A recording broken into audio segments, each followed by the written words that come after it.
Hello, Williamson Planet. Welcome back to my channel. Today I'm going to talk about, I think it's interesting.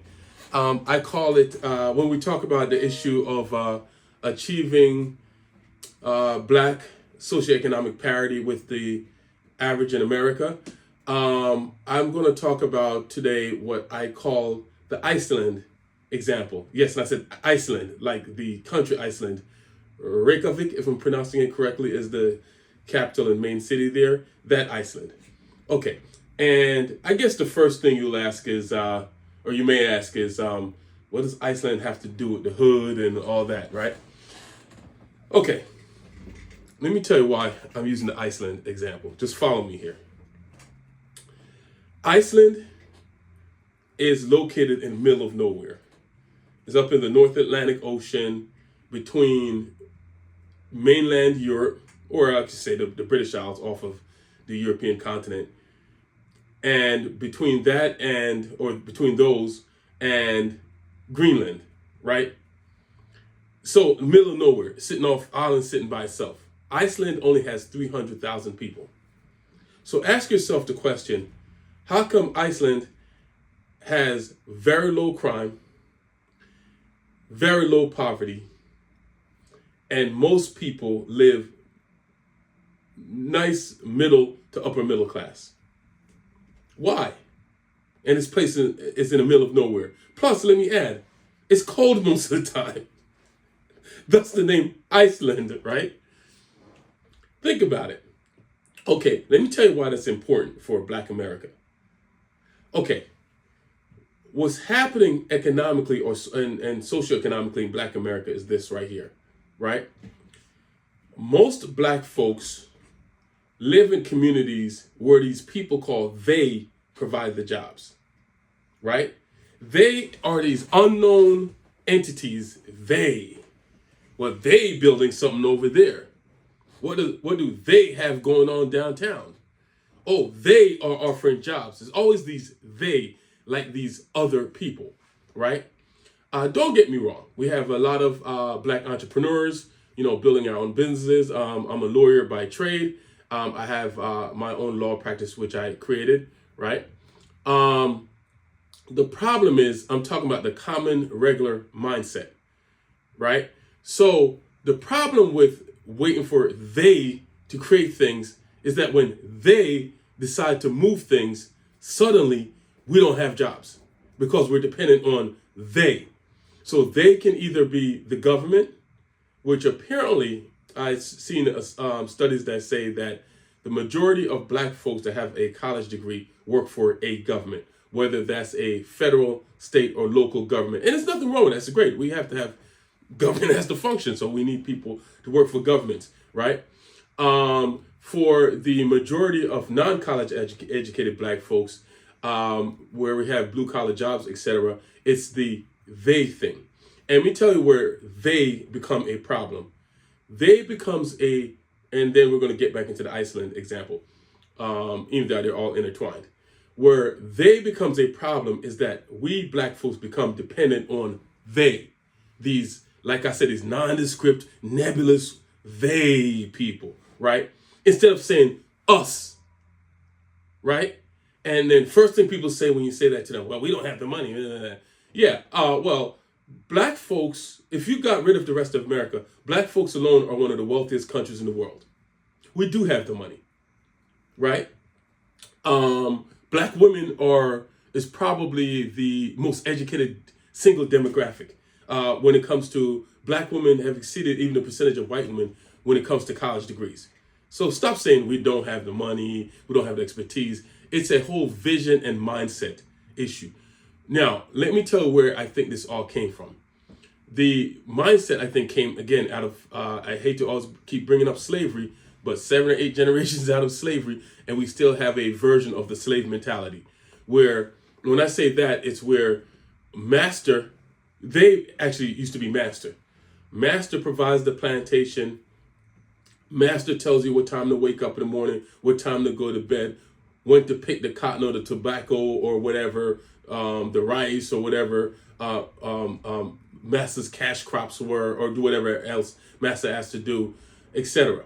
So when slavery ended in 1865 with the end of the Civil War, we went into the Jim Crow period, and at that time, most black folks stayed on the same slave plantations down in the South, right, before the Great Migration, as sharecroppers, right. And what's a sharecropper? You pretty much a sharecropper was a former slave, the first sharecroppers, a former slave who his master now sort of became his business partner, but not exactly. And what I mean by that is you work the same land, picking the same cotton, but when master sold the cotton, he gave you a small share of the profits, right?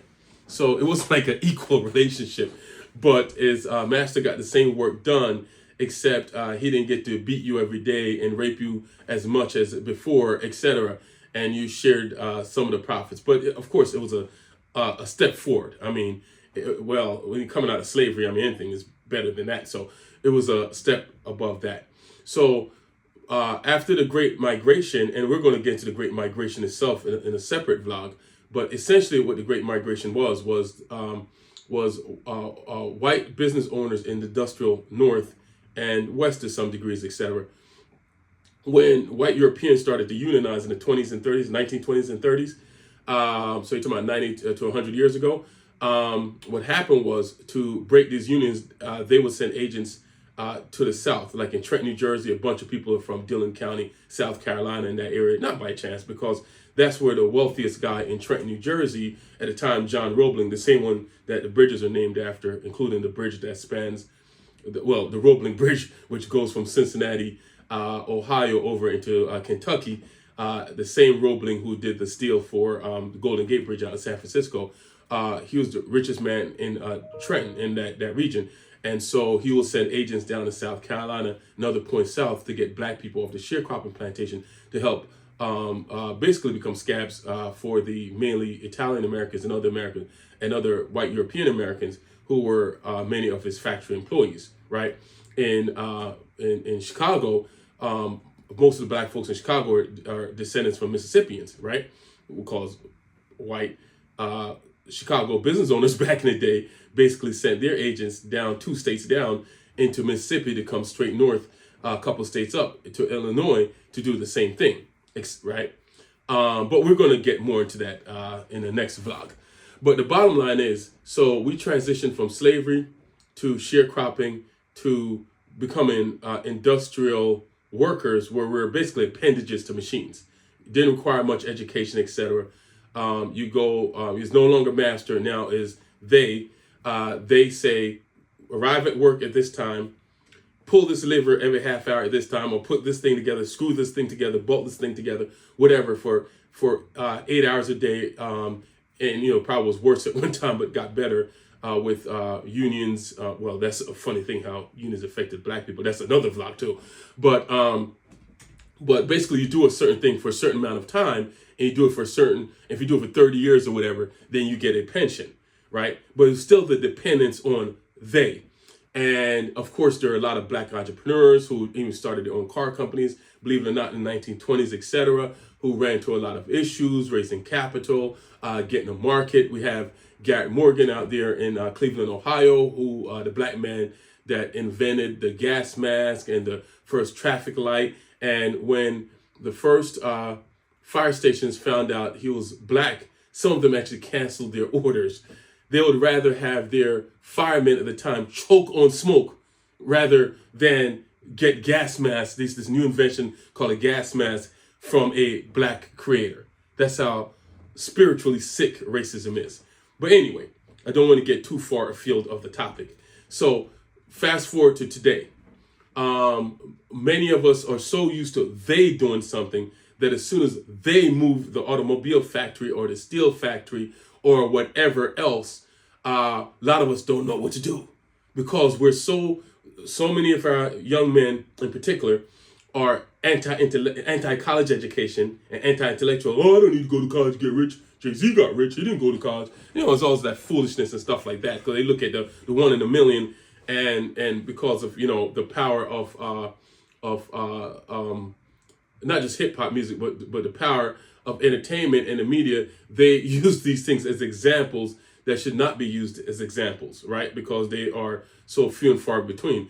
But for most of us, it's always where are they providing jobs? It's us. It's not they. Stop saying they. We need to figure out how to do things. And that's the reason why we go to college and get educated. That's the reason why you're supposed to pay attention in grade school, etc. So you learn mathematics, you learn reading, you learn geography, you learn science, you learn all these things. You get a STEM education, right? You go into college, you learn things, you learn critical thinking skills, right? We need lawyers to know how to write the rules for things, etc. We need engineers, scientists, all this type of things, right? We don't need to just wait for they to provide things, right? Back to Iceland. Why can Iceland, with only 300,000 people in the middle of nowhere, that's mostly cold most of the year, have such a good economy and everything? Education. Because when you have an educated public, you don't need one car company to come there.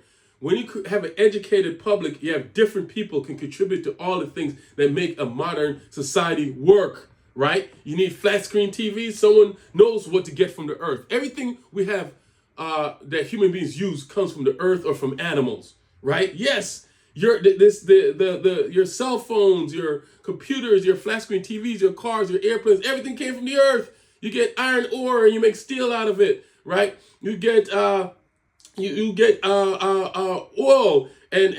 the byproduct of oil. You make plastics out of it. Yes, you take sand to make glass out of it. You learn sciences, you learn chemistry, right? You learn engineering, you learn these things. You learn how to put these things together in the correct processes that create the things we need. So even in a country with 300,000 people, you have people who know how to do all the different things and you create things. You don't have to sit there and wait for, well, there are no jobs because they didn't provide us a job yet. Or we just get dependent on the few jobs that they provide, right? So, which usually doesn't require a whole lot of education, etc. This requires a little, basic knowledge and basic common sense and some extra training, right? And so, yeah, sometimes they can provide some really good jobs. There are a lot of jobs that don't require a whole lot of education.